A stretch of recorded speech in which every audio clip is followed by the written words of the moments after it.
Hello, BookTube, and I'm here with Brandy at the Booklectic, and we're here to do a roundup of VAMpril, Vampires in April. So thanks for joining me, Brandy. And I guess you'll start out because you read a lot more or listened to a lot more than I did this month. Yeah. So I've got, let's see, 15 items to cover, actually. 15. So let's see. So the first thing I read was, you know what? I forgot to turn on my Kindle, Shawn. We all know this didn't go very well for me the last time I tried to show my Kindle books. Okay. They don't So show the covers very well, do they? they don't show the covers very well. So I didn't get a fancy version. I just downloaded like the free version, the free Kindle version here. So there's my, can you even see it? Yeah, there's my Claremont very plain free cover. Who's on there? Oh, hi, Jenny. Who was before that? Aaron. Aaron. Hi, Aaron. Aaron's got a new channel now, I too. know. I subscribed to him. I was just getting ready to say that. I subscribed to him. And he says afternoon twice.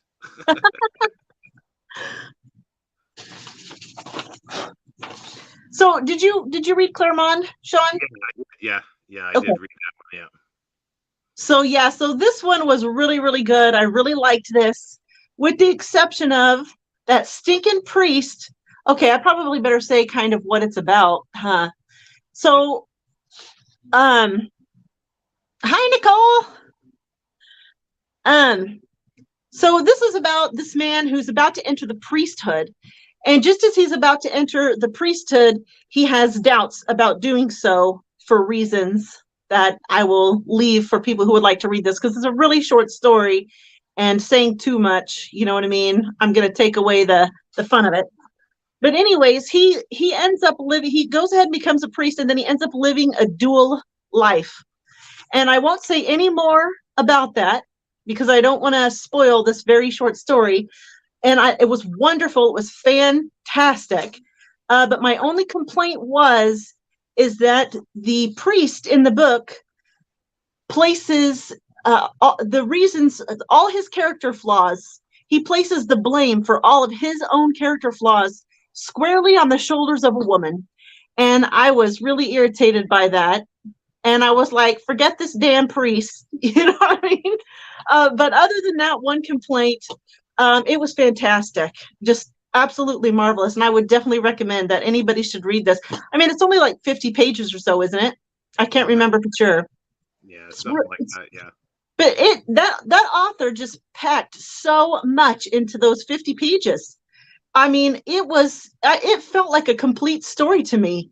You know what I mean? Even though it was so short. So I was really, really impressed with this. It was so good. Yeah, it's Theophile or whatever, Gautier. Oh, yeah. I wrote down the pronunciation. So it's Gautier Theophile. Theophile. That's what it is. Theophile. Gautier, yeah. Okay. So, oh yeah, did I say it? I said it backwards, didn't I? Yeah. And then, like, because I loved that story so much, I also read The Mummy's Foot by that same author, which is nothing to do with a vampire, but it was still absolutely fantastic nonetheless. Absolutely loved that. Okay, I'm missing all of the chat here. Sorry, I'm old and I need to take my glasses down. We women cause all their problems. They go with, yeah, you can say that again, sister. Oh my goodness. Did I miss any other comments, Shawn?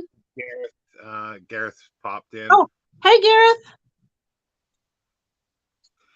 So yeah, no, I really like that. I like his writing, and I think he's done another couple mummy ones, I think, but I'm not sure. But he's done other horror stuff that I really like.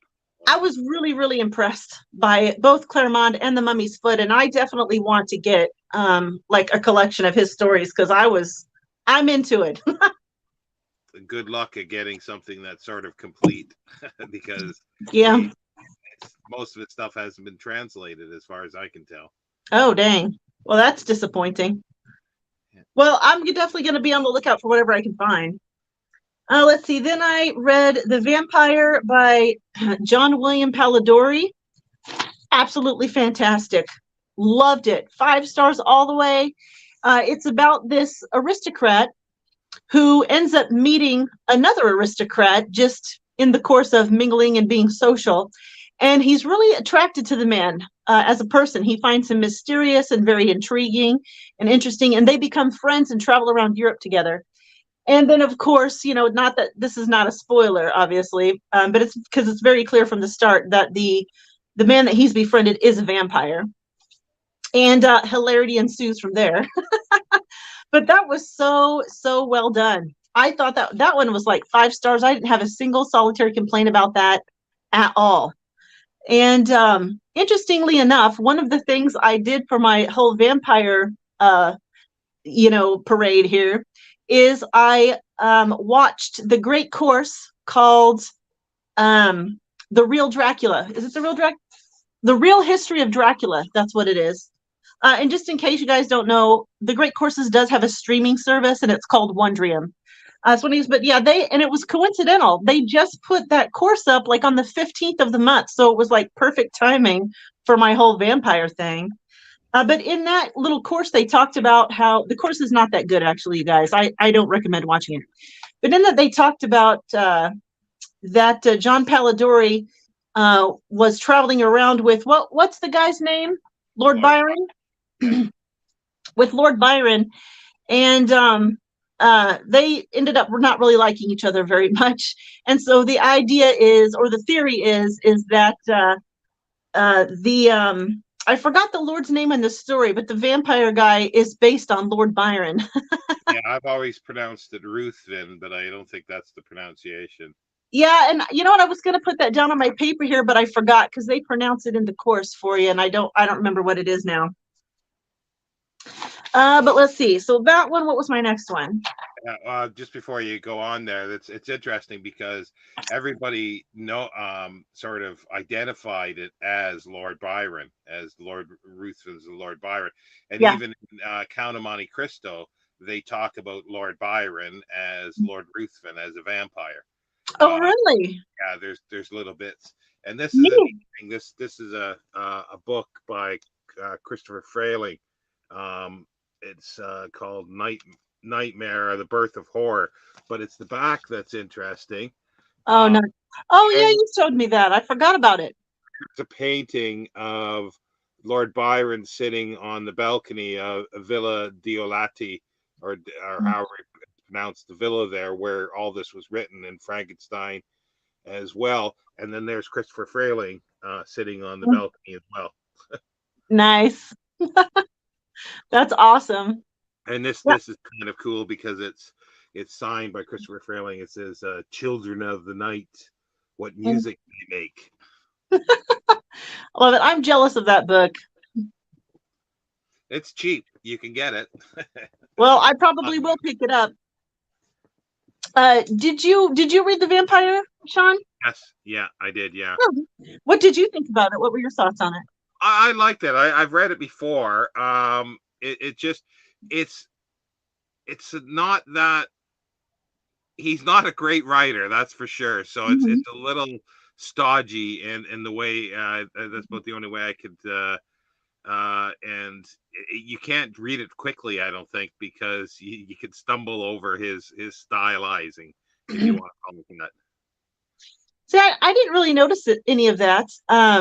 I actually thought it was very like suspenseful. You know what I mean? I really liked the sort of mystery that's built up around that whatever his name is, Lord Raven or whatever. Yeah, Ruth. I always pronounce it Ruthven. Gunwitch 72 says, "I'm listening to my commute to work. Necroscope by Lumley."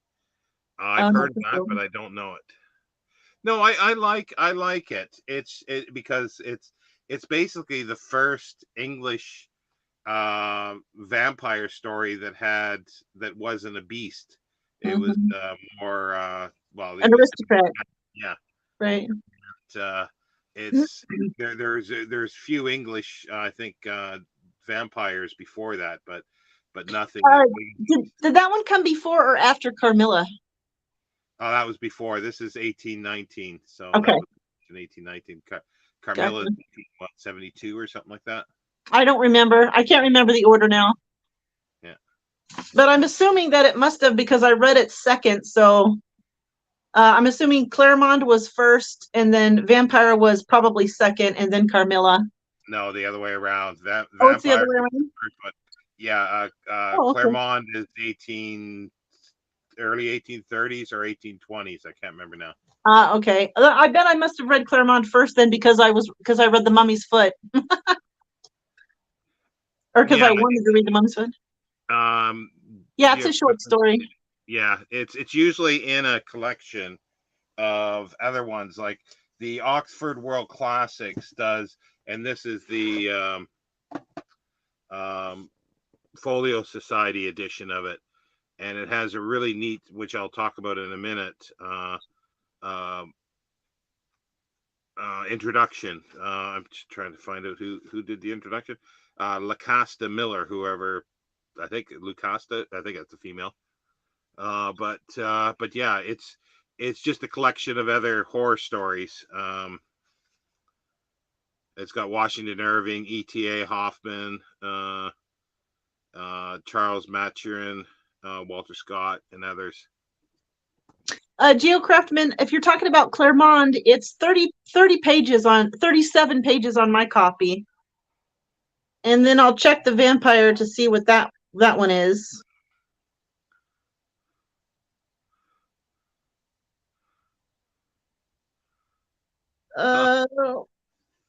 It's 40. The Vampire is 44 pages.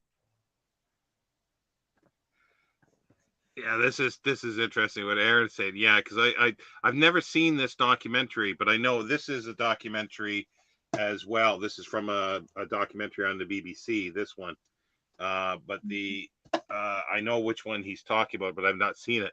But he says, yeah, there is Lord Ruthven. So Oh, that's hilarious.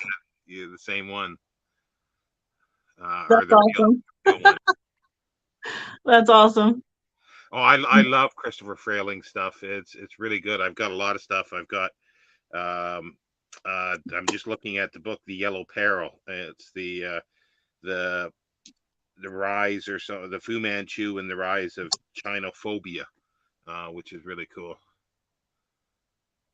But yeah, no, yeah, it's a great story. But yeah, it is short, but it was actually published under Byron's name first of all, so people thought it was actually his, but it Yeah, was. they mentioned that in that course that I watched. Some reporter assumed that it was Lord Brian, but it wasn't, and he was actually furious. John Palladori was furious and wrote a nasty letter. Yeah, well, they just said that the publisher just took it and published it without asking. I don't know how they got a hold of the manuscript, but it was published. Yeah, I don't know. Yeah. But it's combination. It's the birth, like that grouping in 1816, 1817, and Geneva there was the birth of, it could be arguably the birth of modern science fiction with Frankenstein, and the birth of modern horror with Paul and Ori in one little part. Yep. And it would be a darn good argument. Yeah, she just you meant Lord Byron. Sorry, both my father and my brother are named Brian, so Brian always sticks in my head. So it's Luis Brian. Sorry, I'm going into the Monty Python there. Got trouble here now. Hi, Mark. So yeah, so what's the next one? What's Gareth saying is such an important moment for literature. Yeah, yeah. It's there's so much stuff that came out of that. Yeah. Well, okay, so then the next thing I read, I didn't actually read it, I listened to it on audiobook, and it's The Night Crossing by Robert Masello. There's oh man, is this coming across the right way to you guys? It looks opposite on mine. Yeah, no, it's fine. Okay, so The Night Crossing this was fantastic. So this is a fictional, Oh, let's see. It is a fictional adventure that Bram Stoker had, a fictional supernatural adventure, upon which he based Dracula. And of course, it's all fiction. He didn't actually have this adventure or anything. Total work of fiction. But it's a fictional account of what he fictionally based Dracula on. It was fabulous. There was all kinds of like characters from history in here. That Stead guy, I always forget his name, the journalist who invented the new kind of journalism or whatever, he's in this book. Yeah. Oscar Wilde's mother's in this book. Sir Arthur Conan Doyle is in this book. It was just so good. Or what? No, it wasn't Sir Arthur Conan Doyle. Who was it? Somebody else. I don't know. There was a handful of writers of the day in this. But yeah, it was really, really good. I loved all the parallels that this author was able to make between the Dracula book and the fictional characters that he creates for this story. It was really, really good. And I loved how he portrayed Bram Stoker in this. I could look at Bram Stoker's picture and easily apply the personality he created here onto the man in that picture. So it was fantastic. And Shawn, I know you didn't read that one. No, but it sounds interesting. Oh, it's so good. Not bad. Let's see. Oh, hi, Bad. And everybody's saying hi to each other now. So Okay. Let's see. The next one I did, this also an audiobook, was, what did I do? I forgot to get this one ready. It's going to take a minute to open. well, it'd be interesting to see what you think after it's still his portrayal after reading. Let me get this. Everything's falling down. Something in the Blood. Yeah. Something, yeah.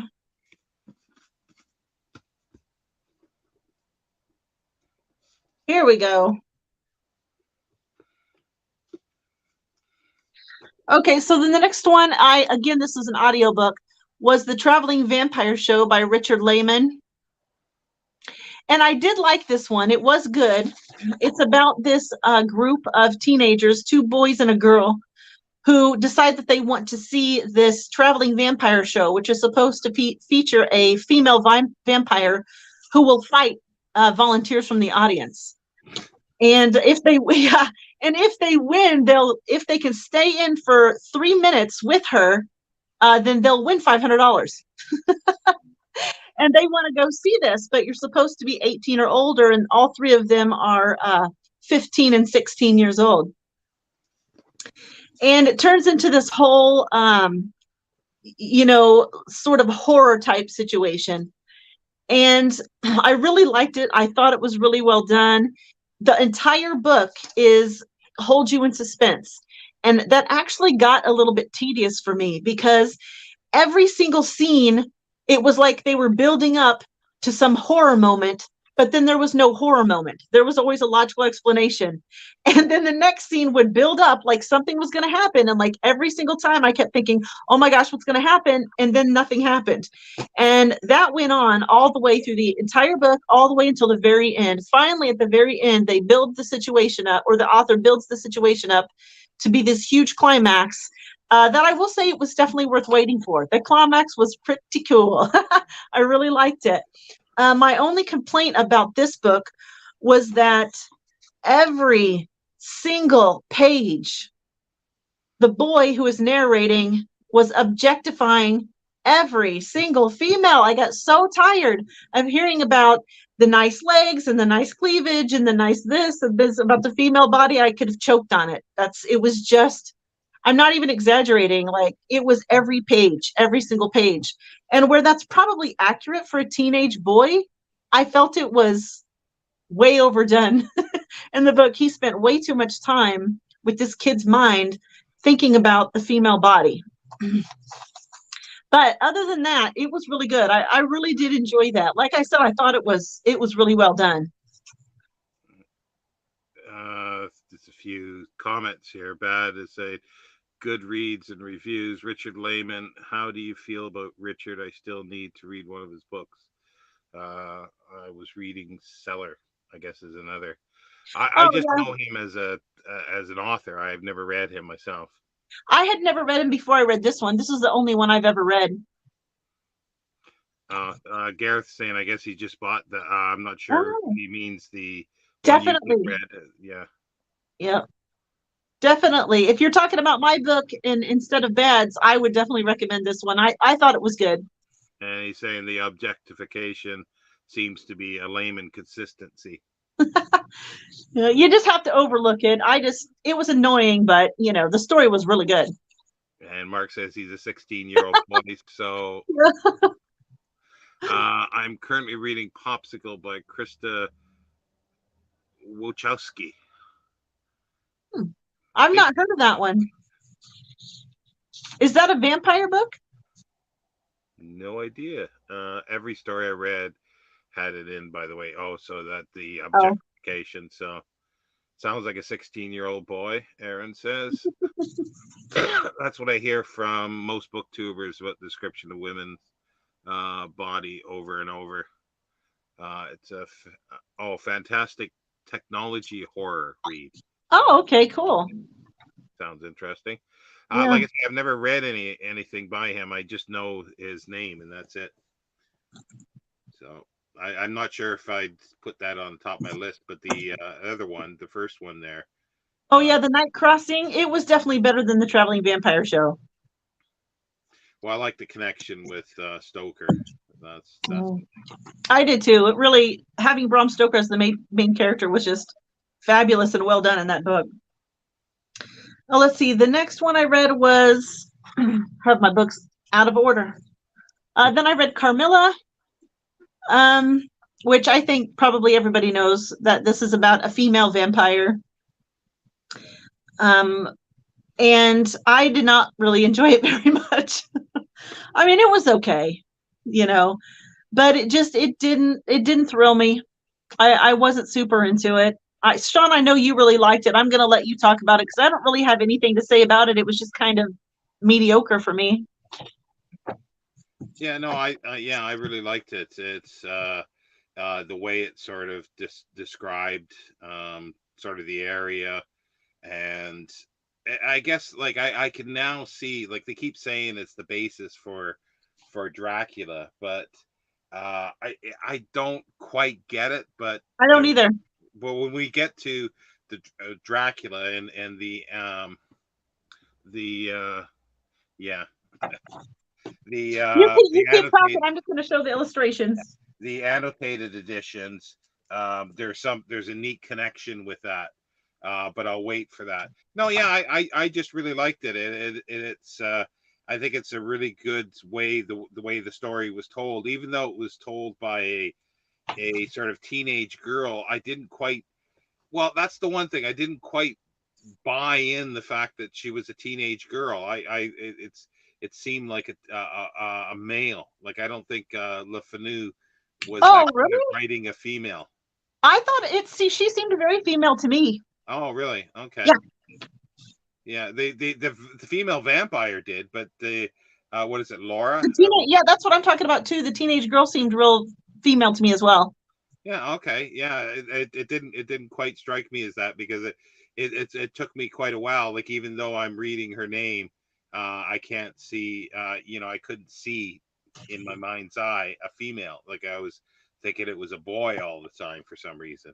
Oh, interesting. Maybe it was partially because of the love interest there too, or something, and it was just that it was so blatant, I guess. That, but anyway, I did like it. I did enjoy it, and I like his writing. And you didn't care for his writing. I didn't. It was strange for me. I don't even know. I don't even remember really what my thoughts were, and I don't even have my book journal so that I can read my notes, which I don't want to bring my book journal over. He was Irish, so maybe that explains it. Yeah, right. I know. I kept thinking it was French because of the name. Yeah, I wasn't into that one, and I didn't like and it could just be the translation as well, it wasn't translated, was it? No, it wasn't. That's right. It's English. So it's English. that was just his writing then. Yeah, I didn't care Yeah. for it very much. I'm feeling okay at the moment. Bad, thank you. I made sure that I got a lot of rest before this, like all day, pretty well. It just, I'm still not reading up to par. Jenny says the only one I have of Layman is The Woods Are Dark. No idea why I picked it up, but it's on my Kindle since April 2017. I have a small selection of A small selection of Raymond books. Layman, I think must be. Downloaded Robert E. Howard's Horror Canon. A lot there. Loved Robert E. Howard, but it was hard to find his works with an editor that was muddying the water. Then today it was easy to find. Yeah, there's now stuff. There's they was it Del Rey have put out. You've got I think a couple of those, the Conan ones. Yeah, I've got all of them. Yeah. So yeah, no, I Layman books. Yeah, so that's what it was, Layman. But I did like I do like Sheridan Le Fanu. I don't think I forget what was it. Did he do Uncle Silas or something like that? I think that might have been the first one that I ever read by him. I don't think I've read anything else by him, at least not that I recall anyway.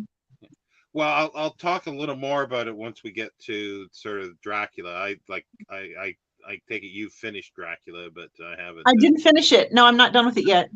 Okay, well, I got distracted by a different one and didn't finish Dracula. Okay, well, we'll get there eventually. Yeah. Let's see. The next one I read was In Mind of the Vampire by John Vance. There's the cover. I really like the cover. I think the cover's really cool. And this one was about, it's sort of on the periphery of Dracula. So this is about what was called an analyst at the time, but it's essentially the early stages of psychiatry. And Mina shows up and asks him to see her friend Lucy. So he's treating Lucy for her nightmares, but he's fallen in love with Mina. And Dracula's sort of in the background running around the city as a wolf. And I really, really liked this just on its own as a separate thing from Dracula, because this author didn't follow Dracula. In this book, Lucy is an orphan. Both of her parents have died, and she's living with Mina and Mina's aunt and uncle.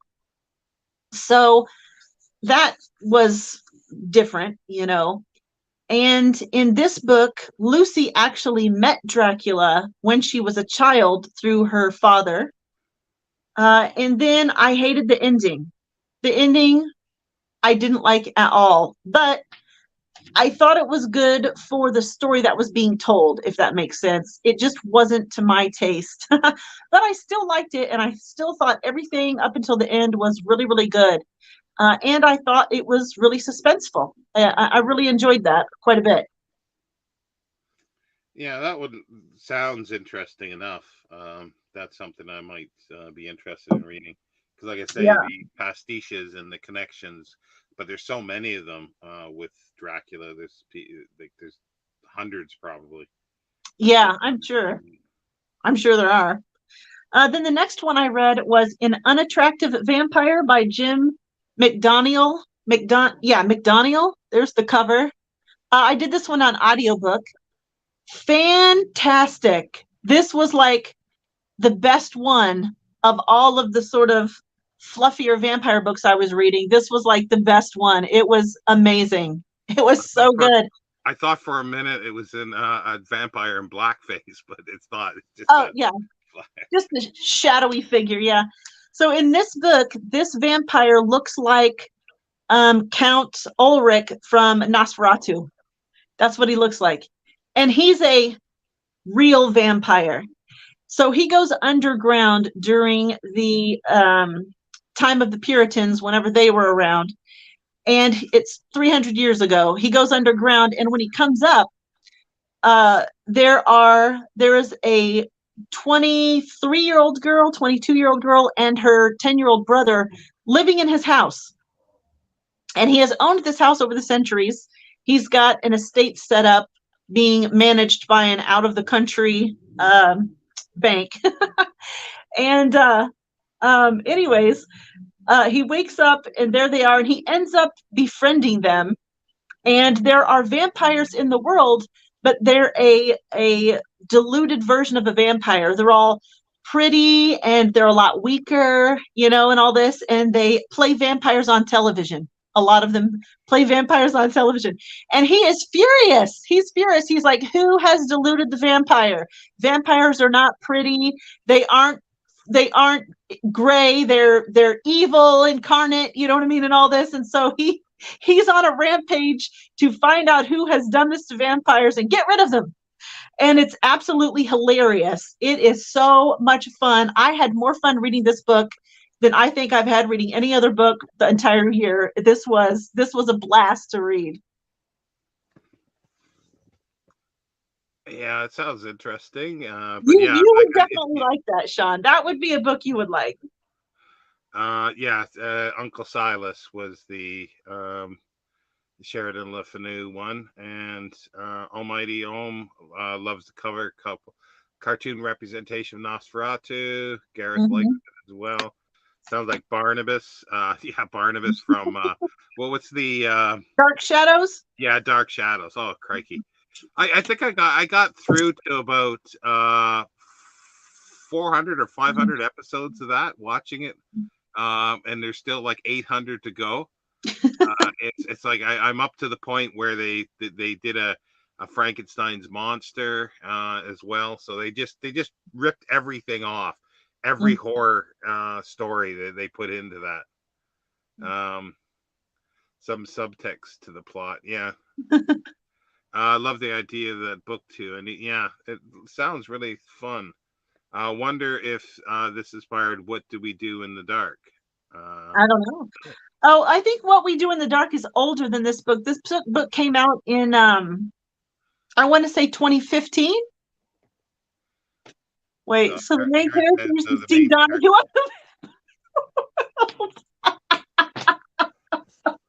I love it. That's fabulous.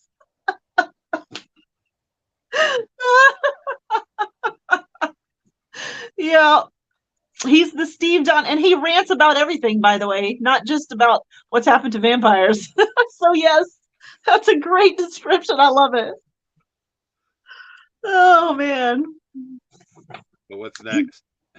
Then I read Fat Vampire by Johnny B. Truant. The author's name, escaped me until recently. The whole time I was reading it, I didn't even notice the author's name. But yeah, I was concerned about this book. I thought it sounded like it would be good, but I was concerned that it would be not to my taste. But it was fantastic. Turned out to be excellent. So our main character is an overweight guy who was like teased when he was young, and now he's a young guy in his 20s and he's out in the workplace, and he works for a fitness company, and he's overweight. So all of the pretty people in the company sort of make him the butt of their jokes, and he's got some lower self-esteem. It's not really bad, but it's kind of low.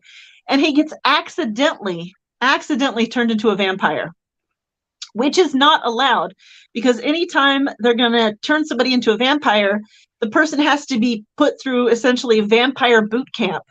Since they're going to have their body for the rest of their life, they have to like be trained to be fit and all this kind of stuff before they can be turned into a vampire. So our little hero in this book ends up falling in love with a girl who has gone through the boot camp and is about to be turned into a vampire. They work for the same company. They get together, and his friend, who is the vampire who accidentally turned him into a vampire, they all have to face the vampire council. And it was really, really good. This was really well done. It's really short too. It's only like 170 pages. And I really, really enjoyed this a lot. It was, and it's a series. I'm going to read the rest of the series. It was great. Just go back. Mark is saying that it's inspired. What We Do in the Shadows is the title that Jenny was asking about.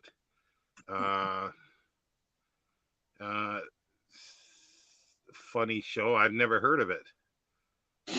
Oh yeah, I forgot. They turned it into a show, which I didn't know that when I bought it.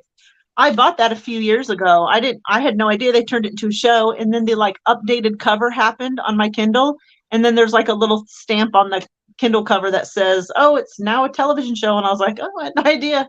Well, the book was awesome. Yeah, I'd never heard of either. So Yeah. I didn't either till I saw it on the cover of that book. But I don't watch TV. Okay, what did I read next? Okay, then I read Goosebumps Vampire Breath. And this was a lot of fun. This was about two kids who who find a vampire in one of the kids' basements, and they accidentally go back in time to when this vampire was in charge of things. And it was a lot of fun. And, you know, like I've said this before about the Goosebumps books, they always feel like campfire stories to me, like you're sitting around a campfire and somebody's telling you a spooky story. That's what these Goosebumps books remind me of. But this one was good. I really enjoyed it. And then directly after that, I read Please Don't Feed the Vampire, which, as it turns out, and I had no idea, but it is just like a choose your own adventure book. And the series is called Give Yourself Goosebumps. I went through this whole thing. Fabulous. Absolutely loved it. This was so much fun. It was just like reading a choose your own adventure book. I got all of the endings. There's like two paths you can take, two main plot paths. One of the plot paths, you get turned into a vampire. And in the other plot path, the dog gets turned into a vampire. It was a lot of fun. This one, if you want a Goosebumps book to read, this would definitely be a fantastic one to try. I absolutely loved it.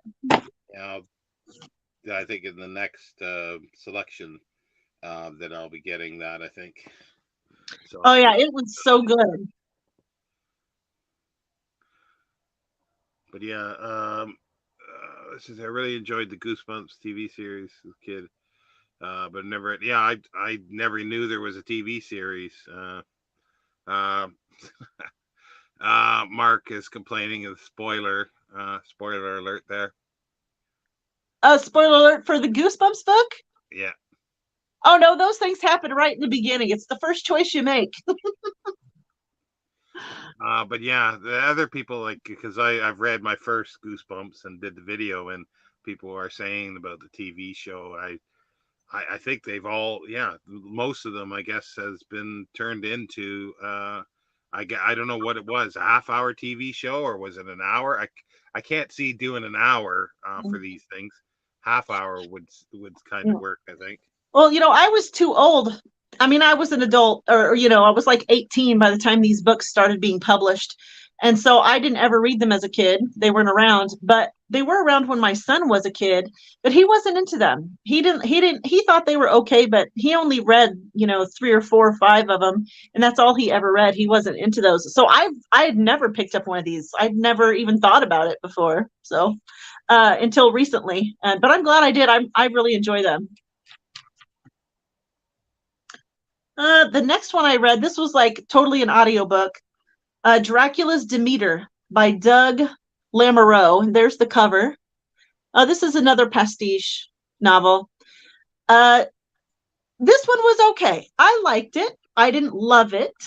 The first half, I will say, really had me hooked. The first half of the book was fantastic. The second half was okay.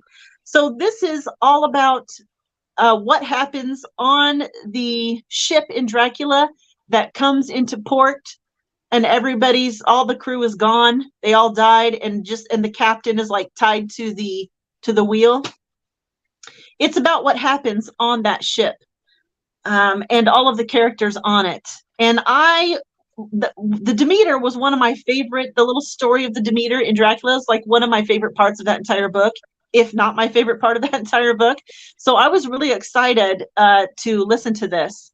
And like I said, what happens on here is it's that story, Dracula being on the ship and sort of picking people off. And this author adds 2 characters. He adds a passenger that nobody knew about and that wasn't supposed to be on the ship. He was there. A captain allowed him passage illegally, so nobody knew about him. And a girl who was masquerading as the cabin boy, but she was really a girl. So those are two additional characters that this author added to the Demeter. So yeah, like I said, it was okay. Well, you think it's ripe for a really good story. That's the thing. 'Cause I'm sure Yeah, he's probably not the only one. it But was, it was, it was. I might have enjoyed it better if I'd actually read it instead of listened to it on audiobook, because the audiobook was not good. The author the narrator was okay, but there were a lot of edits. Like he had gone back and like redone little bits and pieces, like 2 or 3 sentences here, and it was like constant throughout the entire book, and it would break the immersion of the story. And I don't know, it wasn't well done. So if I had actually read this instead of listened to it, I probably would have liked it better. Let's see. Okay, then the next book, I actually just finished this morning, and this is what kept me from finishing Dracula, actually, was The Deathless Girls by Karen Millwood Hargrave. And I'll tell you what, I did not expect this book to be that good. I thought at best it was going to be mediocre. It was fantastic. Absolutely loved it. And it's all about Dracula's 3 brides that are in his castle in Transylvania. I or in Romania. I don't know if it's actually in Transylvania in the story. Is it in Transylvania in the story? I can't remember. Okay. So yeah, it's about those 3 women. And I always wanted to know what their story was, and I had just never come across anything that told their story. And this tells their story and gives them a personality, gives them a story and a character of their own. It was fantastic. So we followed two of the brides, who were, I do not know what the non-offensive word for a gypsy is. I think it's Roma or something like that. But they are traveling with their family across Romania when they're captured and made into slaves. And you follow that ordeal that they go through, and you find out how they end up at Dracula's castle and how they end up becoming vampires. And it was so good. It was so good. I gave this 4 stars. That's how good it was. It was really, really well written. I couldn't believe it's YA for sure. There's no mistaking that it's YA, but it's like good YA. I could have done without the love story. They're a pair of sisters. They're identical twins, and they each have a love interest, and that could have been left out, and I would have been perfectly happy. But it didn't really diminish the story at all. And I've got to show you this book. It's beautiful. Look at it without the dust jacket. Beautiful book. It's got nice end papers. It's got illustrations throughout.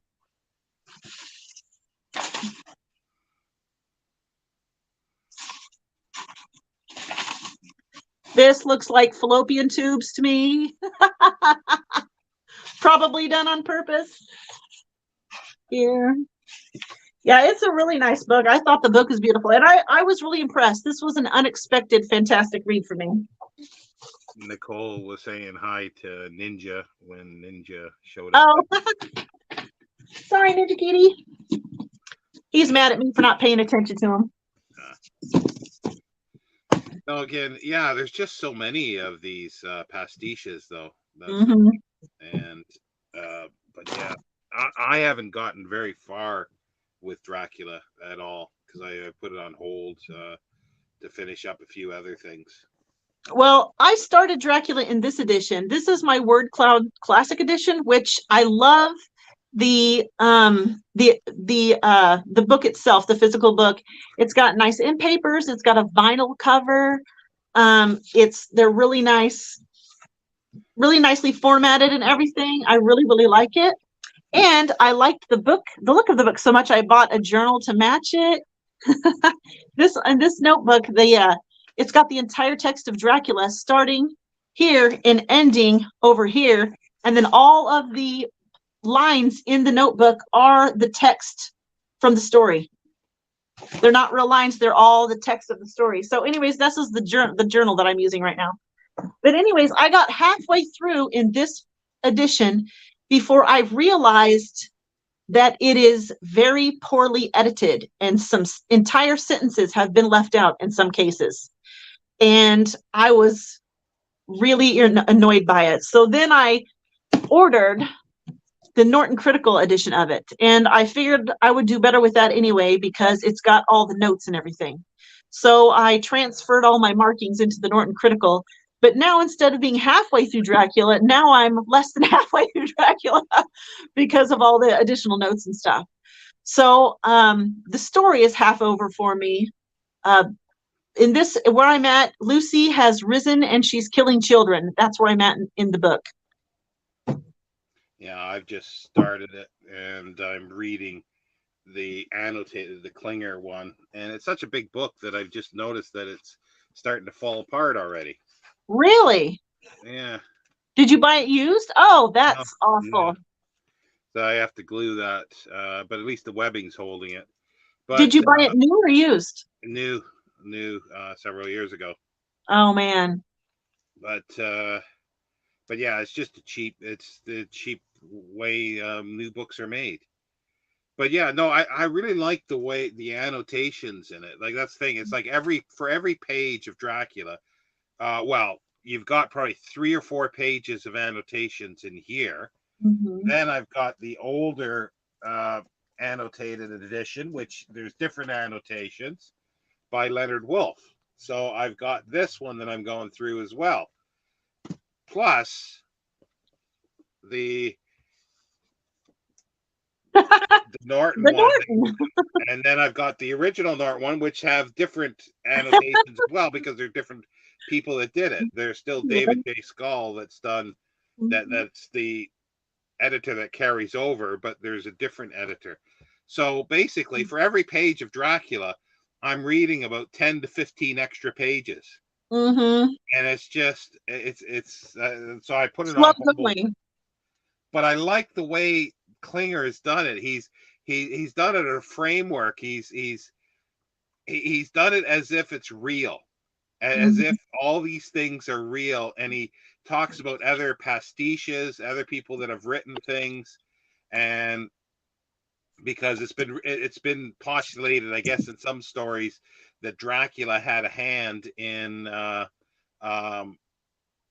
editing, like helped or forced Bram Stoker to edit it in such a way, because in the notes of that Bram Stoker made, which are in the drafts of Dracula in this book, he was going to set it in the same place as Carmilla. Because it was a known vampire place, but Dracula didn't want it there. The supposition is Dracula didn't want it's too close to home as real where he really is, so he didn't want to be found. So therefore, they switched it to Transylvania. Nice. It's just kind of neat the way he's doing it, and also too, it's like where Mina is transcribing the recordings and other things, and then these are being given to Bram Stoker. They're the Harker papers, and but she may not have transcribed them correctly. She may have left stuff out or created things, so the story isn't fully there, and there's this mystery behind it. That's awesome. It just builds it. It's because he's right by saying that Dracula is bigger than fiction. Like, he's a bigger character. It's not just a fictional character. Like Dracula has something bigger, so why not do that? And I found it really fascinating, and I'm really looking forward to continue reading this. I'll probably start tomorrow or Tuesday back on it, and hopefully get it done. Yeah, I'll go back to it today. Didn't you say that because one of the things that cracked me up in the first 11 pages of Dracula, I was laughing like nonstop through the first 11 pages. I was like, it gave me the giggles. I couldn't stop laughing because in every entry, Jonathan Harker is like entire paragraphs describing the meal he's eating, the food he's eating, and then in parentheses, memorandum, get recipe for Mina. I was just like laughing hysterically through the entire first 11 pages. It was so funny. And didn't you say like one of those editions that you have in the annotations, he includes a recipe for one of the meals that he's carrying on about? Yeah, and both of them, because then there's references to books that that Stoker actually used that talks about those the recipes. So that's where he probably got it from to throw it in. Right. That's awesome. Fabulous. Let me just go back here. Kitty. Oh, Jenny says she hasn't gotten even to Lucy's death, finding Dracula boring, but I will make it through. Refuse to be defeated by a book. Hopefully it picks up for you, because yeah, I don't find it boring at all. I don't either. The first I really like it. When it comes to books about Dracula's brides, I've always been disappointed, thanks to Hammer Horror, as I feel they should be very pulpy and trashy with high lesbian sex. Hey, there's lesbian sex in Deathless Girls. Okay. And it's a YA book, is it? Okay. That's a YA. Well, it's not graphic or anything, you know. You read the recent one, Dowry of Blood. It sounded quite good. Oh. I have not read that. I've not even heard of that. Who's the author on that one? Nicole says, I am still mad at the man in the book and the ending. At Dracula? Yeah, in Dracula, I guess. Yeah, Klinger edition sounds. It is awesome. It's really great. I think it's that's why, like, this is my fourth reading. I think fourth or fifth reading of Dracula, and I knew the next time I was going to do this. But it's so slow, but it's fun. That's the thing. Like, I read each diary entry and then read all the other stuff. So it's like it takes me an hour or more just to read one entry, you know, by the time I'm done. I'll write the title down to remind me to get it.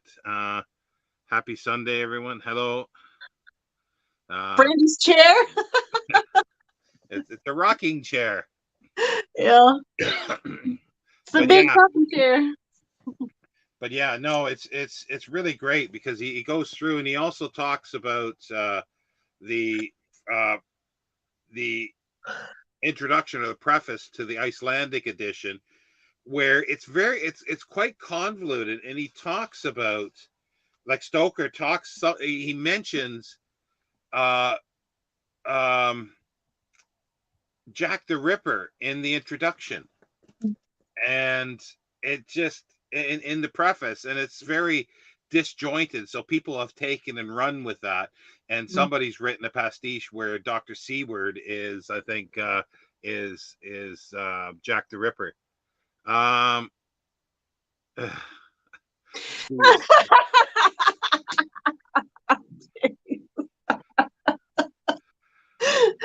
course they would be, Steve.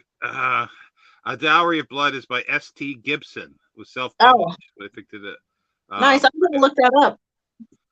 S.T. Gibson. Well, you better write it down, because I'll forget it. Yeah. But yeah, no, it's just fabulous. The annotations, because there's so much extra stuff, and it's like I'm just making a huge list of other books that I want to read. And I'm sure by the time I'm done, it's going to be a huge list of things. And then going through this, like, I think I'll do this after the Dracula, which is going to take me a while, but before the biography.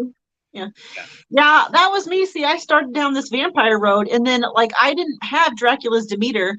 I bought that after I started. And then I picked up the notes as well. I picked that up when I saw you talking about it. And so I was like, that's the last thing I need. I was trying to, cull my vampire book reads, not add to it. Yeah, well, you're helping with me. You've already added like 3 or 4 of the pastiche ones. Yeah. So that's helpful.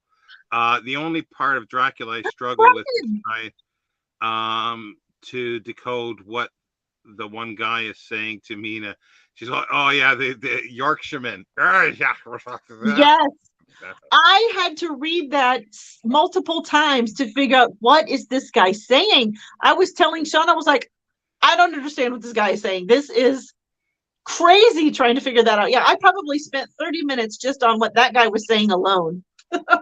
It'll be interesting to see what Klinger has to say in the thing, because I don't know. I've never been to Whitby. I don't know. Is anybody watching? Have they been to Whitby? Do people actually speak like that in Whitby? I Or don't know. Oh, there? I got to tell you, in Dracula's Demeter, the cook on the ship is that guy's son. You know how in Dracula, Sir Oracle is talking about his son, and he's like 100 years old, and so the son is also old. And so on the Demeter, Swall, who is, that's the guy's name, that's his last name. He's the cook, and it's his son, and he's going back so that he can see his daughter and his father. Well, that's kind of a neat connection there. Oh yeah, this author did a marvelous job of tying everything in perfectly. It's just like I said, and the first half of the book was great, but like it just started falling off for me after the second half of the book. And I also felt like he drew it out to a little bit far. I mean, it was like a 450-page book, and I'm like, we need to get on with this a little bit.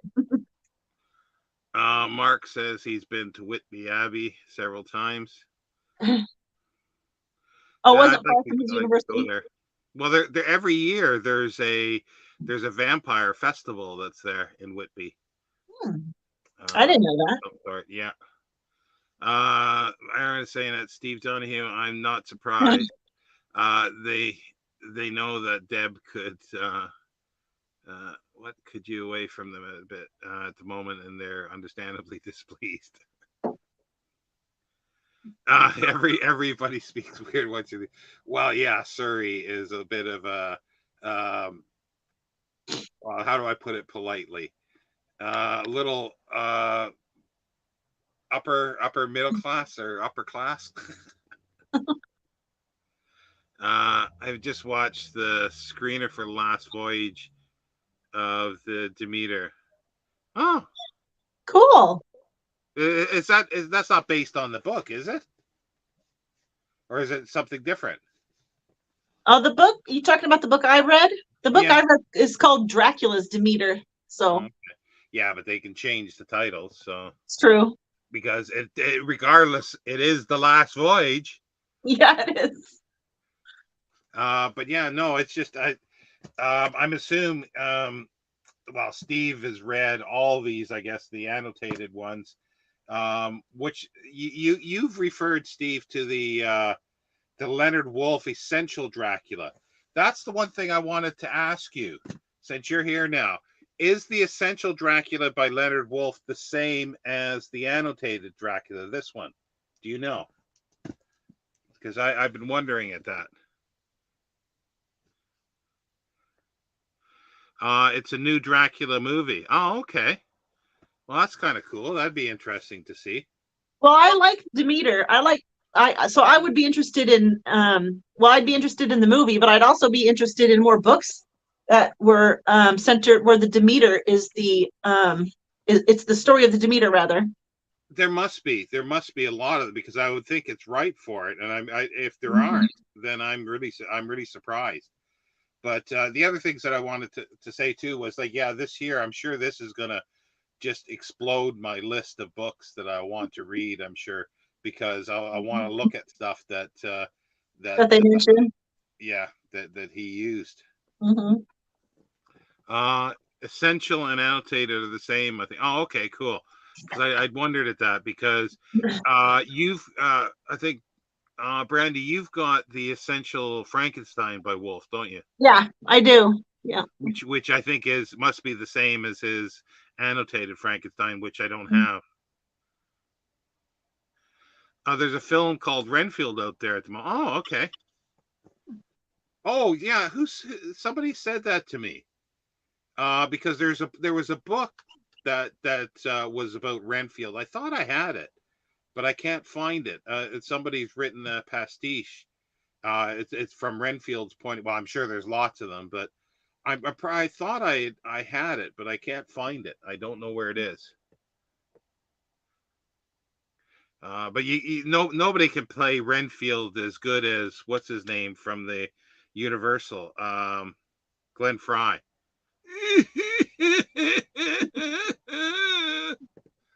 Oh, that's my poor. Oh, speaking of movies, I did watch a Dracula movie.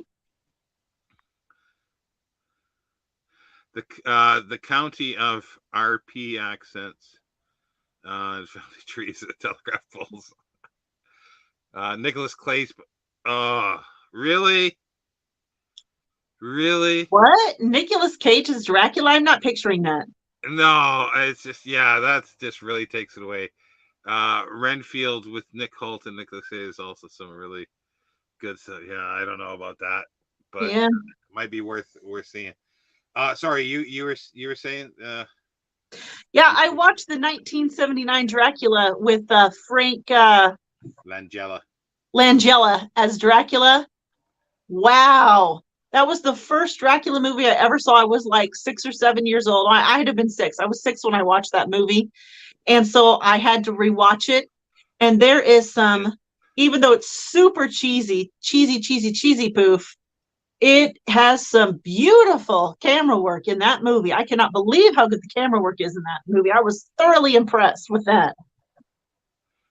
Yeah, it's Dwight Fry. Who did I say? Glenn Fry? No, that is correct once I hear the name. Really? I can't picture him as Dracula. I can't either. Not unless it's in a humorous context. Is it a humorous movie or is it like a serious Dracula movie? Jenny was saying that it looks funny, so it must be humorous. Well, I could see Nicolas Cage in a humorous fashion as Dracula. Yeah, Dead and Loving It. Yeah, that was funny. Yeah, that was old. That's the mid '90s, I think it was. That's the newest one that's half decent, I think. We won't talk about the Francis Ford Coppola one. Oh, that's just I loved that when I was young because that came out. I was like, I don't know how old I was. What year did that come out?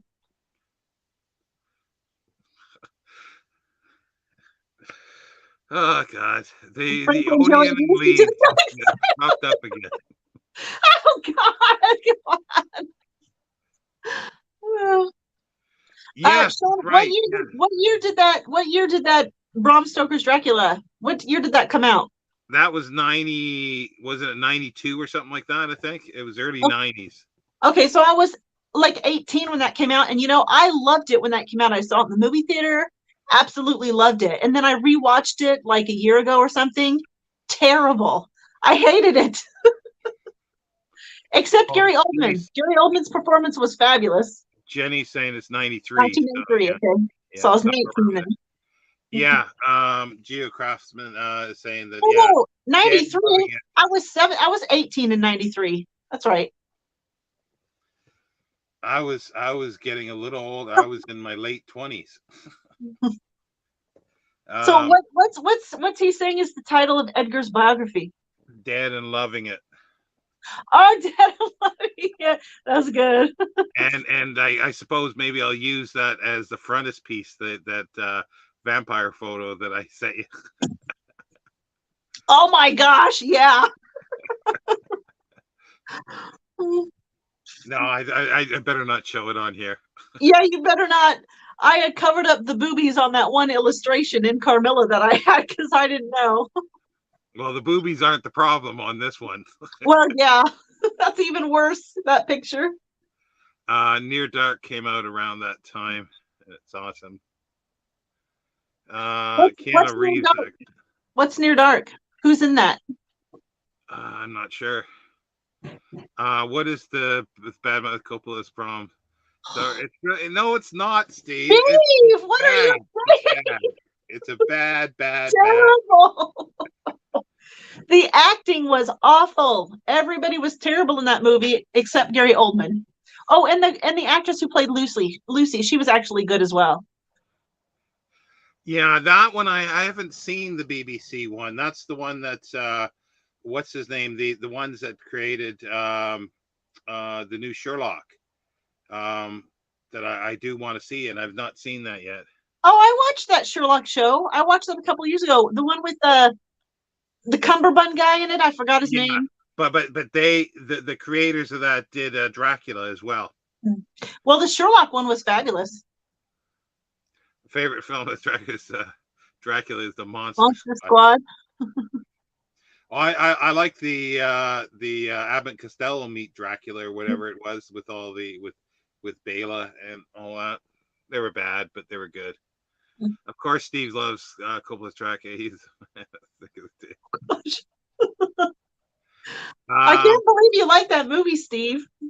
Near Dark is a vampire film starring Lance Hendrickson and Bill Paxton. It's got a punky feel. I've not heard of it. Yeah, I haven't. I don't know if I've heard of it, but it doesn't sound familiar. But that's the one thing we're gonna have to do. I was just thinking because I've got to rewatch the 1979 Dracula, and then you're gonna watch Nosferatu. You're gonna watch the Bela Lugosi one, and you're gonna watch the 58 Christopher Lee one too, aren't you? No, I don't have time for all those movies. I'm gonna watch Nosferatu, and then I'm going to watch A Girl Walks Home Alone at Night, that one we talked about the other day. And then I may watch the 1931 Dracula with Bela Lugosi. I haven't decided yet. But as far as movies go, those are the only two I'm going to watch for sure. I don't have time. I don't have time to fit all that watching in. No, because I thought it'd be nice to talk about that, but we'll definitely talk about once we're both finished Dracula and Yeah. they could wait till this is done as well, Yeah. because and the thing that's really exciting me, whoa, all the lines are crossed out. Oh my goodness. What the heck? Well, that's a sort of facsimile of Uh-huh. the Of the like, notes. yeah, the notes and where he probably crossed out. Mm-hmm. But I do like the thing in here. You must have read that where it talks about the London Library have released in 2018 the list or they've talked about the list of books that he consulted at the London Library, Mm-hmm. and he put notes in too. So that's something I hope they will talk a little more of. I haven't looked actually yet. It'd be nice if there's an essay on that. There should be. I'll have to look.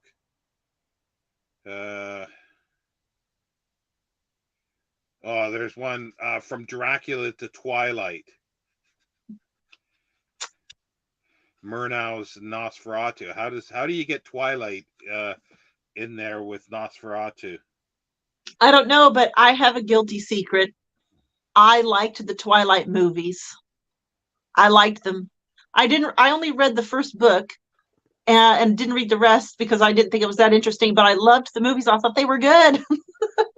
All right, I'm just quickly looking through here, and I was sort of hoping there'd be something in here about the London Library stuff, but there's reviews and reaction, contemporary reviews, which will be really fun to read as well. Mm-hmm. Let's get some of the comments here. I enjoyed the first two episodes of the recent BBC Dracula, but it was ruined by the last episode, which brought Dracula into the 21st century. Yeah, a lot of people either hated or or disliked the ending, but I didn't realize it was brought into the 21st century. I just knew that there was discrepancy.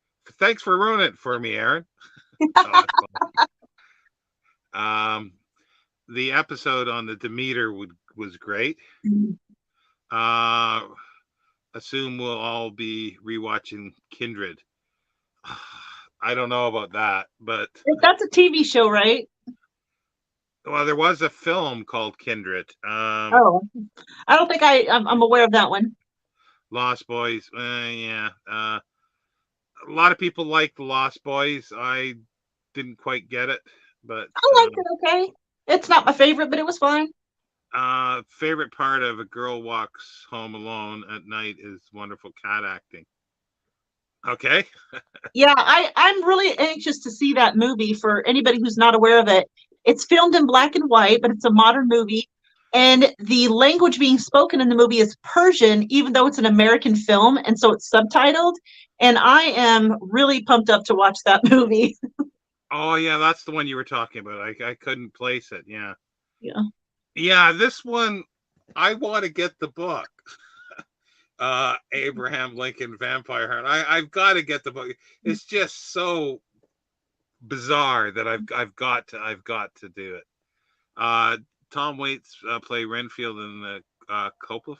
Was that Tom Waits? It might have been. Yeah, I can't remember. I got to show you guys a book that I'm going to read.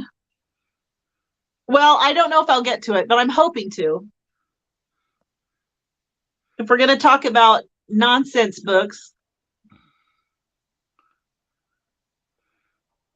What's it? First, we agree on Sherlock and Cumberbatch, and then she goes on. She goes and likes the movie with the best deer ass opening I ever saw. Which I'm not sure what that. Is he talking about Twilight? Oh, okay. Yeah.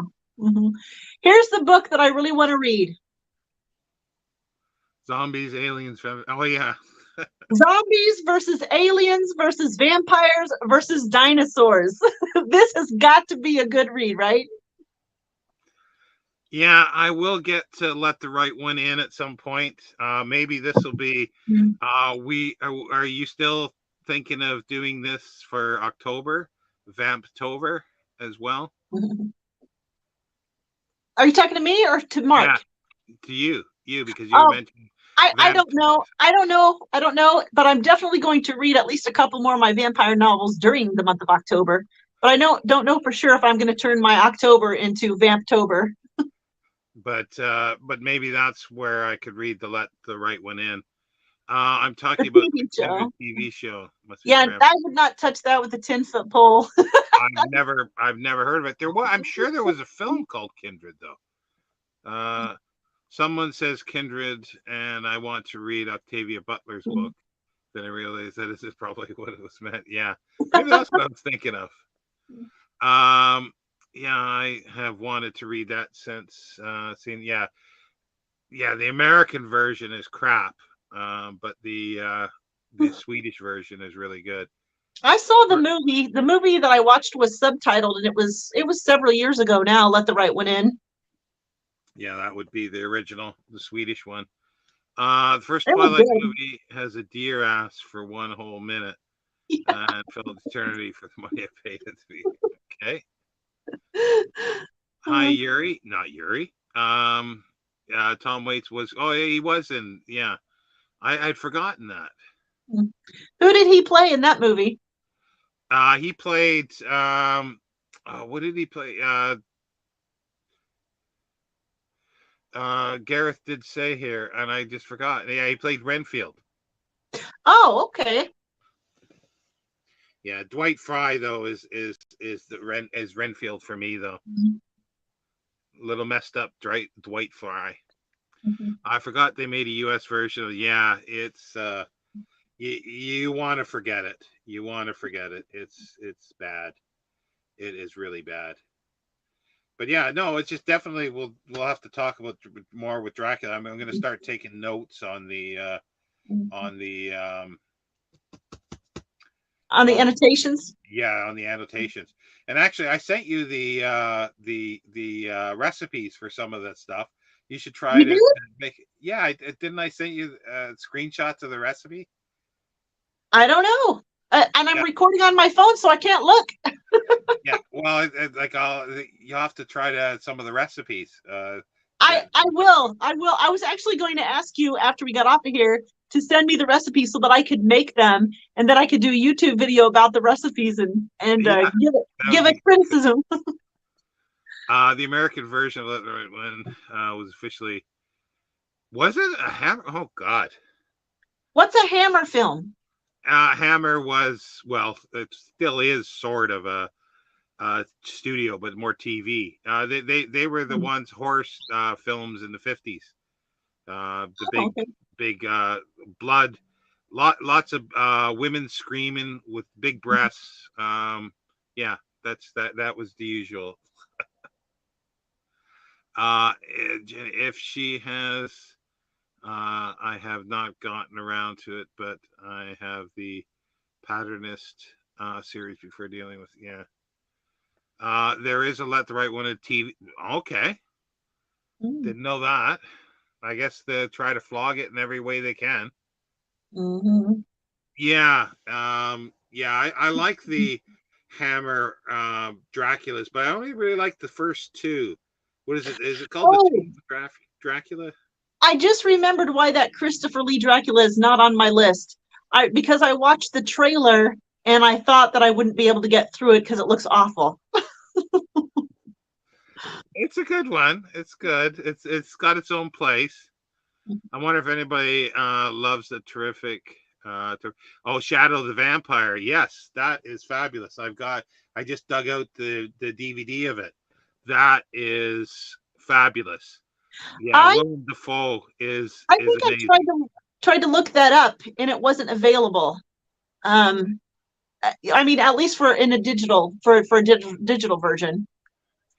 Yeah, I do not like what's his name that's playing the director, Murnau. I can't remember his name. I don't like him as an actor, but he works in that part really well. But Willem Dafoe is amazing. You can't even recognize him. I have to go off camera for a minute. My cat needs tended to. I'll be right back. Hammer Films is an important part of British cinema history, although often dated now, of course. Yeah. Hammer horror can be best summed up as blood and bouncy boobs. Yeah, exactly. Yeah. Count Duckula. Oh yeah. So I googled Octavia Butler wrote Fledgling, which was a vampire novel. Oh, okay. Not I wasn't sure of that one. But yeah, come on, get off the screen. Yeah, there we go. Yeah, so there's I meant to read so many things this month. I wanted to read this one here. This looks fabulous. The Vampire: A New History by Nick Groom. Nick Groom is dubbed the Prof of Goth, um, and it's published by Yale University Press. And I really want to get to this, but I don't know when I can. Um, it's not that long. It's only like 250 pages with the notes, but that looks really cool.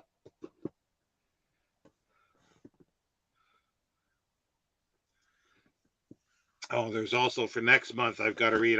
This has been sitting around for about 6 or 8 months.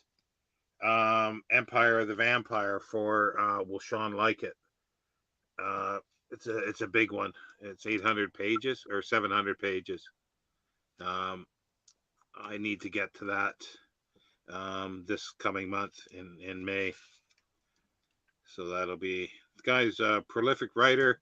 Um, he's apparently a YA author, but people say that's not a YA book. But we'll see. I was just saying, what next month I've got to read this. I've got to read What is this. that? Oh, Empire of the Vampire by Jay Kristoff. Yeah. Yeah, I've got to Yeah, read that. Jay Kristoff doesn't appeal to me as a writer because he writes YA. And so I tend to like automatically turn my nose up to something if it's YA, unless it has like an exceptionally appealing premise. Yeah, definitely rewatch it 100 times, Jenny. But yeah, there's lots of stuff on here that's worth. Oh, there's something else that a lot of people don't even know exists, and I've mentioned it a few times, and I have to because I want to get this reread again as well. Is the play the play Oh, that Bram Stoker wrote called A Play in Prologue and 5 Acts by Bram Stoker, and it's Dracula or the Undead. mhm. And it's the first time it's actually been in print. Was this edition, and it Is was actually the play very different from the book? it is from what I remember. It's quite different because it was first performed on the 18th of May, 1897 at the Lyceum Theater, and then the second reading was 18th of May as well I see. at the Spaniards Inn in Hampstead, because he wanted to have a play so people didn't because they would write plays and do plays, and he wouldn't get any copyright for it, so he copyrighted the play. Hmm. So I definitely want to look at that. Just another one I wanted to say, just to overload Jenny. Vampires, Lord Byron to Count Dracula by Christopher Frayling. I think there's a newer edition of this. I like the cover art on that. Yeah, the new one's not as nice, but this is the one that has the naughty picture in. Is that the one that you sent me earlier? Yeah. Oh God. Edgar likes it. I'm sure Edgar does. But yeah, it's actually really good because it's got essays in, and it's got reprints of stuff like from Treatise on Vampires of Hungary and Surrounding Regions by Dom Augustin Camlet, and A Voyage to Levant by Joseph Pitton de Turnfort. And I'm butchering those names, but they're from like the 18th century, and a whole bunch of other stuff. And he's got Bram Stoker's papers for Dracula and research papers as well, an essay, and short stories as well. So that's a really good one. Speaking of short stories, Bram Stoker had this story, Dracula's Guest, and I was bemoaning the fact that I didn't have that. And then last night, I was pulling out some extra vampire books that I thought I might be able to get to for May, and I have the Book of Dracula, and lo and behold, Dracula's Guest is in that. Yeah, thanks for reminding me of that, because Klinger references that.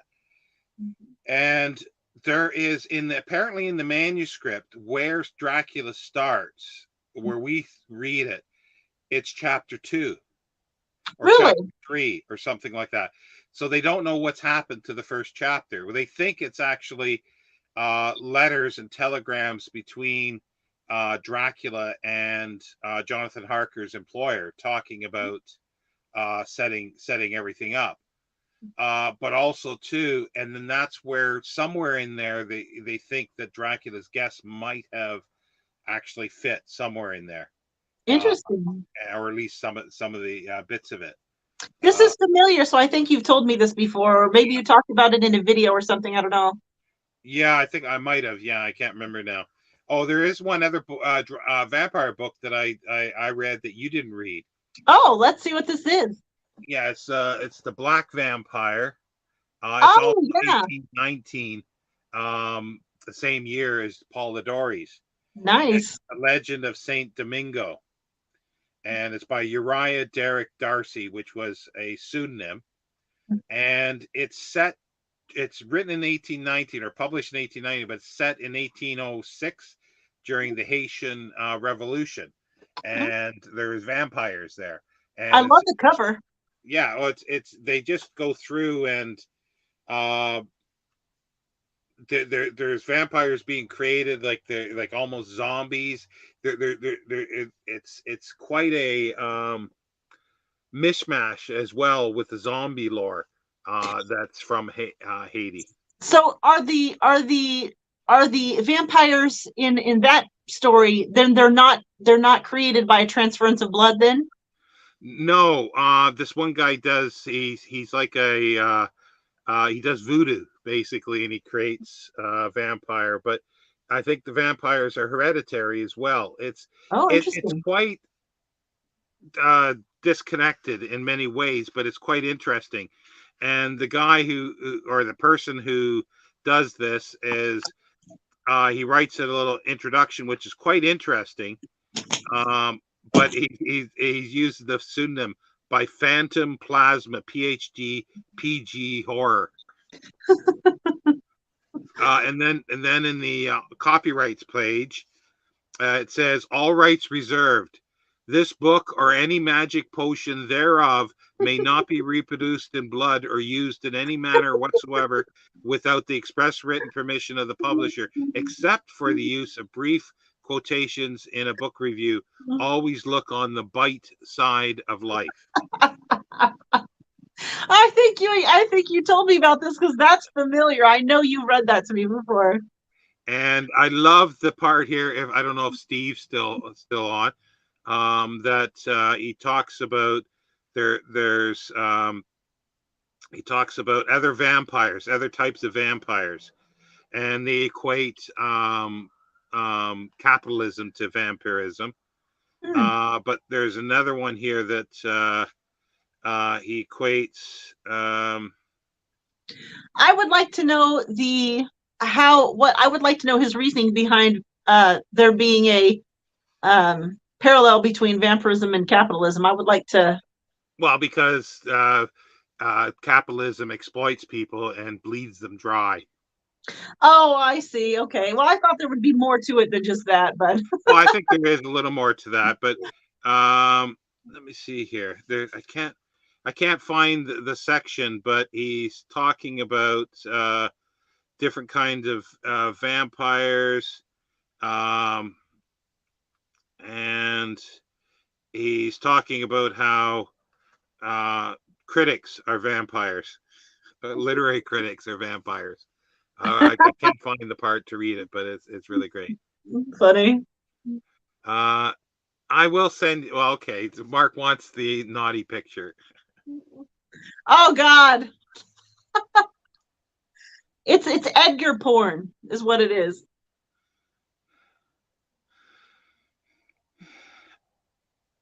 Uh, it's sending. So however long that'll take. But yeah, no, this was actually quite good because it's an American. Yeah, I Uh, want to read that. I yeah, want to read that. it's it's got like basically it's saying that it's the first American vampire story, the Mm-hmm. first black vampire, Mm-hmm. the first sort of half black and or they use the term mulatto vampire, but there's also a potion they can take to correct vampirism. Hmm. So and it's all That tied seems up. really interesting. Yeah, because it's tied up with the Haitian Revolution. So it's really interesting. And as I say, with zombieism as well. Mm-hmm. I'd never heard of this before, and I don't know how I came across it, but I wanted it once I did. Yeah, I want to read that. That sounds good. It's a print on demand, but it's a very quick read, that's for sure. It's not even 100 pages long with all the folderol. Um, but yeah, so I was just before when you were gone, I was saying the other things that I want to read. Like we want to read this one, the Yeah. draft. So I want you're reading the notes before you read Something in the Blood, then? yeah, I Okay. think I'm Well, going then to. I'll read that first too. I'd like to get to this, but I doubt I will. The Vampire: A New History. Uh, I'm hoping I can get to this as well because it's Mm-hmm. a play, so I should be able to. But yeah, and then Notes in the Blood. I think that's it, and hopefully some other short stories. But also, I haven't I didn't do this as an unboxing, but this was the other book that you got for me, Oh yeah, the Anne Rice Vampire Chronicles. yeah. The That's a first big three. honking book. What's the first three books? So what we're just reading the first one first of all, or Yeah, because I already not Interview with the Vampire. Yeah, I guess we'll be starting. Yeah, I'm sorry, I was getting confused. I started the Vampire Lestat, which I need to finish, but I'll do Interview with the Vampire first so I can read it with you okay, yeah, before I finish the Vampire Lestat. yeah. So I got to put that in, and there's other short stories that I want to read. It's this one here. Uh, Mark has read this. It's Oh yeah, yeah, Alexander Dumas.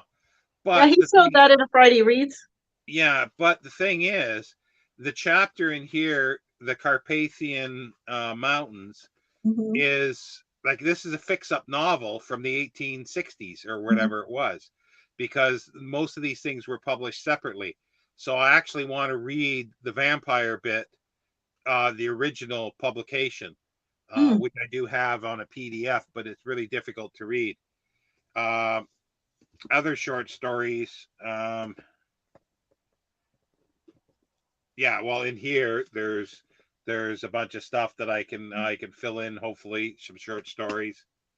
Um, and then the Penguin Book of Vampires, Mm-hmm. which is really good because this is a book club associates edition, but it's still a nice little book.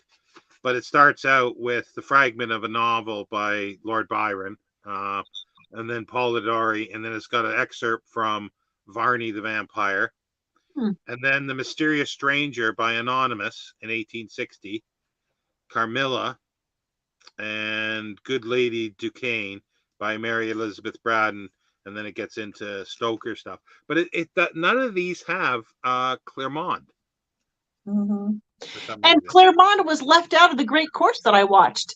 They Yeah, didn't mention Claremont at all, and I was like, they mentioned all the other stories, but they didn't mention Claremont. And I yeah, don't know why it's being like left out. It's really good. It needs to be included. yeah, and it's one of the earliest, I think, female ones. I think there's one in the 1820s, I think, that had actually the first female Also, vampire. also Claremont is like a different kind of vampire stories than the other ones as well, and I feel like it's unique, so it should be included. Yeah, well, yeah, it is really good. And I was surprised when I found these. I was thought for sure it was in one of these, but it's not for some reason. But yeah, uh, so I don't. Yeah, what is on your list to read? Do you have anything specific? Oh, Or? I do. Hold on, let me grab them.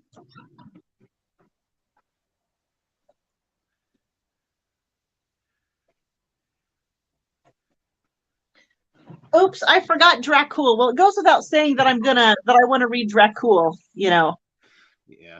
But some other ones that I'm really hoping to get to is Salem's Lot, which I have in this little bind up of what's this got in it? Carrie Salem's Lot and The Shining. It's in here, and I would really like to get to that. Um, and then I really want to get to the Book of Dracula, you know, which is I guess it was originally like 2 volumes, and so this is like both volumes in one edition. And then I really would like to get to I, Vampire by Michael Romke. I've wanted to read this forever. Like for years, I've wanted to read this, and I never got around to reading it. So I'd really like to read that. And then I have a book that's not a vampire book, but it's sort of vampire adjacent. Loosely, I'm taking liberties here. But Bats of the Republic Oh yeah. by Zachary Thomas Dotson. I really want to read this as part of my vampire reads. This book is beautiful. I got to show you this book, Shawn. This is Mark's reply to the photo, to the picture. Yeah, right. I know the photo is terrible. So look at the dust jacket of this book. This is a dust jacket. Okay. Yeah. And then when you turn the inside of the dust jacket, it's the mirror image of it. Oh, that's cool. Yeah. And then the book itself is really pretty.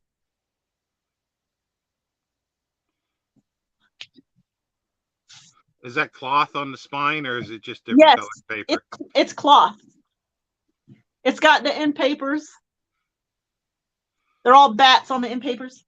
And then the whole book has all this strange, you know, different stuff throughout it.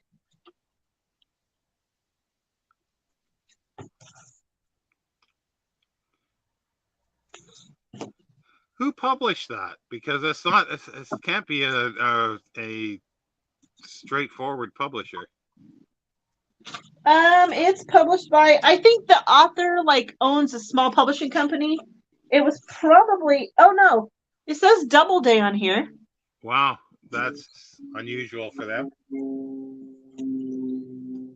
Yeah, but this author has a small publishing company. I can't remember what it's called. Featherproof, I think is what it's called. But I went to their website and they have a lot of books I would like to read.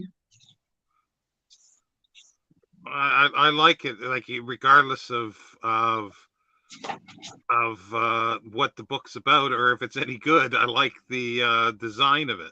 I know it's beautiful, and it's really good quality too. Jenny says teasing the rest of us about the pick. With the what now? Oh, about the picture, yeah. You know what? You don't want to see it. It's It's a thing. Let's put it that way. Can you describe the picture in PG language? There Yes, is Shawn, no do try that. Try to describe the picture in PG language. picture. Edgar performing oral on a naked woman. There you go. Yeah, you can't see it. And that was it was a drawing that was done, and it's not a new drawing. It was drawn in 1870, I think it was. It was done in 1870. So dirty buggers then too. Yeah, no kidding. So that's as PG as I could get it. But yeah, no. So that's kind of cool. I like that book, but it's probably way too expensive. Yeah, it's hard to find. God, it's difficult to find. I finally found a copy of it. There was like 3 copies being sold that I could find, and 2 of them were ratty, and this one was the only one that was in really good condition, and I paid $45 for it. Picking is Death from Discworld doing probably similar. Yeah, the positioning is strange.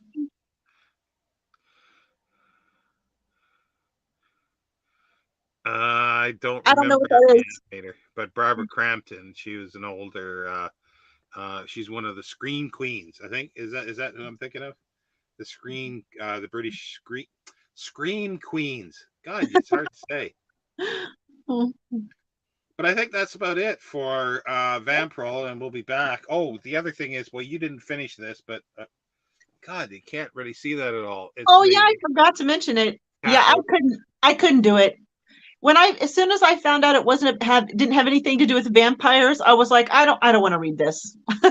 I just put it aside. I wanted vampires. Yeah, well, it's not even zombie, and it says original zombie Yeah. story. It has nothing to do with zombies either. Yeah. It's got a little bit of, if you want to call it, science fiction, and that's it. But the description is really, really good. It's like it does remind me of the description in Dracula of the countryside and the Yeah. mountains. That's really, really good. I do want to still read it. I just don't want to read it when I'm trying to read my vampire books, So I won't spoil it then. I won't. Yeah. But Yeah, yeah, please don't. let's see here. I'll put it in a thumbnail for your next video. Yeah, that would definitely get taken down. Not sure what that is. ZZZ. But yeah, I'm not sure what else. If there's anything else, any other questions about the? Because yeah, it'll be Maypire. We'll be going into tomorrow, and hopefully I can read more. I'm trying to read in between snoozing, so and the Goosebumps was a nice break, but then I went to Rostand's Cyrano de Bergerac play last night. So, but that was okay because it's a play. But anyway, I think that is there anything else you wanted to mention, Brandy, or Not me. I think we covered everything. okay, including 1870s porn. Yeah. Thanks, Gareth. I'm still not with it fully these days. My brain is still, and I'm still really tired. I think it's the allergies are still bothering me or something. I can hear my voice even starting to go now a bit. Yeah. But anyway, thanks everybody for stopping, and Bye, we'll see you guys. next time. Bye.